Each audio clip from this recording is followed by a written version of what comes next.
ನಮಸ್ಕಾರ ಸ್ನೇಹಿತರೆ, ಇಂದು ನಾವು ದಾವಣಗೆರೆ ನಗರದ ನಿಟ್ಟುವಳ್ಳಿ ಪ್ರದೇಶದಲ್ಲಿ ಇರುವ ಪವಿತ್ರವಾದ ದುರ್ಗಾಂಬಿಕಾ ದೇವಿ ದೇವಸ್ಥಾನದ ಬಗ್ಗೆ ತಿಳಿದುಕೊಳ್ಳೋಣ.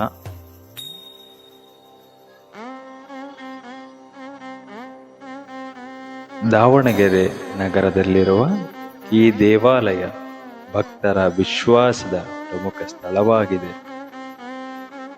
ಪ್ರತಿದಿನವೂ ಅನೇಕ ಭಕ್ತರು ಇಲ್ಲಿ ಬಂದು ದೇವಿಯ ದರ್ಶನ ಪಡೆಯುತ್ತಾರೆ.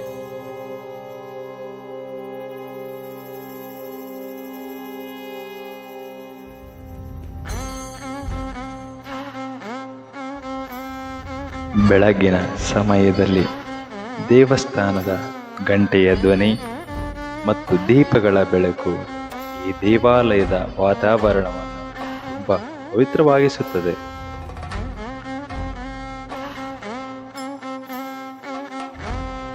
ಎಲ್ಲೆಲ್ಲಿಯೂ ಶುದ್ಧವಾದ ವಾತಾವರಣದೊಂದಿಗೆ ದೇವಿಯು ಆಶೀರ್ವದಿಸುತ್ತಾಳೆ. ಅಮ್ಮ ಹಾಗೆಯೇ ಕರುಣಿಸುತ್ತಾಳೆ, ಆಶೀರ್ವದಿಸುತ್ತಾಳೆ. ದುರ್ಗಾಂಬಿಕಾ ದೇವಿಯ ಮೂರ್ತಿ ತುಂಬಾ ಸುಂದರವಾಗಿ ಅಲಂಕರಿಸಲಾಗುತ್ತದೆ. ಹೂವಿನ ಅಲಂಕಾರ ಮತ್ತು ದೀಪಗಳ ಬೆಳಕು ದೇವಾಲಯವನ್ನು ಇನ್ನಷ್ಟು ಭವ್ಯವಾಗಿಸುತ್ತದೆ. ತಾಯಿಯ ಆಶೀರ್ವಾದ ಸದಾ ಗ್ರಾಮಸ್ಥರ ಮೇಲಿದೆ. ಹಳೆಯ ಕಾಲದಲ್ಲಿ ದಾವಣಗೆರೆ ನಗರದ ನಿಟ್ಟುವಳ್ಳಿ ಒಂದು ಸಣ್ಣ ಗ್ರಾಮವಾಗಿತ್ತು. ಆ ಸಮಯದಲ್ಲಿ ಗ್ರಾಮಸ್ಥರು ತಮ್ಮ ಗ್ರಾಮವನ್ನು ರಕ್ಷಿಸುವ ದೇವಿಯಾಗಿ ದುರ್ಗಾಂಬಿಕೆ ದೇವಿಯನ್ನು ಪೂಜಿಸುತ್ತಿದ್ದರು. ಗ್ರಾಮದ ಜನರು ಪ್ರತಿದಿನ ದೇವಿಯ ಮುಂದೆ ದೀಪ ಹಚ್ಚಿ ಪ್ರಾರ್ಥನೆ ಮಾಡುತ್ತಿದ್ದರು. ಅವರು ದೇವಿಯನ್ನು ತಮ್ಮ ಗ್ರಾಮದ ರಕ್ಷಕ ದೇವಿಯಾಗಿ ನಂಬಿಕೊಂಡು ಪೂಜಿಸುತ್ತಿದ್ದರು. ಕಾಲಕ್ರಮೇಣ ದೇವಿಯ ಮಹಿಮೆ ಎಲ್ಲೆಡೆ ಹರಡತೊಡಗಿತು.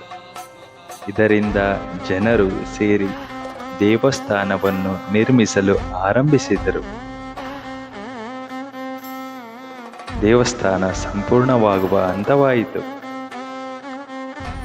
ಸ್ಥಳೀಯರ ಮಾತಿನ ಪ್ರಕಾರ ಒಂದು ರಾತ್ರಿ ಕೆಲ ಗ್ರಾಮಸ್ಥರಿಗೆ ಕನಸಿನಲ್ಲಿ ದುರ್ಗಾದೇವಿ ಕಾಣಿಸಿಕೊಂಡಳು ಎಂದು ಸ್ಥಳೀಯರು ಹೇಳುತ್ತಾರೆ. ಅದೇ ರೀತಿ ದೇವಿಯನ್ನು ಪೂಜಿಸಲು ಆರಂಭಿಸುತ್ತಾರೆ.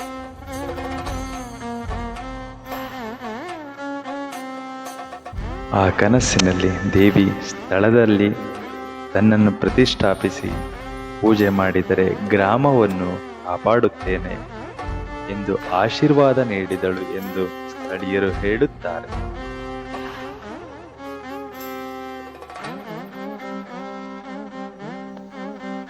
ಇನ್ನೊಂದು ಕಥೆಯ ಪ್ರಕಾರ ಈ ಪ್ರದೇಶದಲ್ಲಿ ಮಣ್ಣಿನೊಳಗೆ ದೇವಿಯ ಮೂರ್ತಿ ಸಿಕ್ಕಿತು ಎಂದು ಉಲ್ಲೇಖವಿದೆ. ಸ್ಥಳೀಯರು ಸಹ ಇದನ್ನು ವ್ಯಕ್ತಪಡಿಸುತ್ತಾರೆ.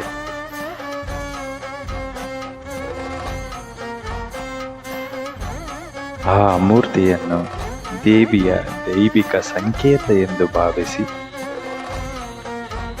ಅಲ್ಲಿಯೇ ದೇವಸ್ಥಾನವನ್ನು ನಿರ್ಮಿಸಿ ಪೂಜೆ ಆರಂಭಿಸಿದರು. ಪ್ರತಿದಿನ ಎಂದಿನಂತೆ ಪೂಜೆ ನಡೆಯುತ್ತಲೇ ಇತ್ತು. ಇಂದು ಅನೇಕ ಭಕ್ತರು ದುರ್ಗಾಂಬಿಕಾ ದೇವಿಯ ಕೃಪೆಯಿಂದ ತಮ್ಮ ಕಷ್ಟಗಳು ದೂರವಾಗಿವೆ ಎಂದು ನಂಬುತ್ತಾರೆ. ಹಾಗೂ ಪ್ರತಿದಿನ ಕುಂಕುಮಾರ್ಚನೆ, ಸೇವೆ ಇತ್ಯಾದಿಗಳು ನಡೆಯುತ್ತಲೇ ಇವೆ. ಪ್ರತಿ ವರ್ಷ ನವರಾತ್ರಿ ಹಬ್ಬದ ಸಮಯದಲ್ಲಿ ಈ ದೇವಸ್ಥಾನದಲ್ಲಿ ಉತ್ಸವಗಳು ಸಹ ನಡೆಯುತ್ತವೆ. ಸಾವಿರಾರು ಭಕ್ತರು ದೇವಾಲಯಕ್ಕೆ ಭೇಟಿ ನೀಡುತ್ತಾರೆ. ಭಕ್ತಿಯಿಂದ ದುರ್ಗಾಂಬಿಕಾ ದೇವಿಯನ್ನು ಪ್ರಾರ್ಥಿಸಿದರೆ ಅಮ್ಮನ ಕೃಪೆ ಯಾವಾಗಲೂ ಇರುತ್ತದೆ ಎಂದು ಭಕ್ತರು ನಂಬುತ್ತಾರೆ. ಎಲ್ಲರಿಗೂ ಸಹ ಈ ವಿಡಿಯೋ ಇಷ್ಟವಾಗಿದ್ದರೆ ಜೈ ದುರ್ಗಾಂಬಿಕಾ ದೇವಿ ಎಂದು ಕಾಮೆಂಟ್ ಮಾಡಿ.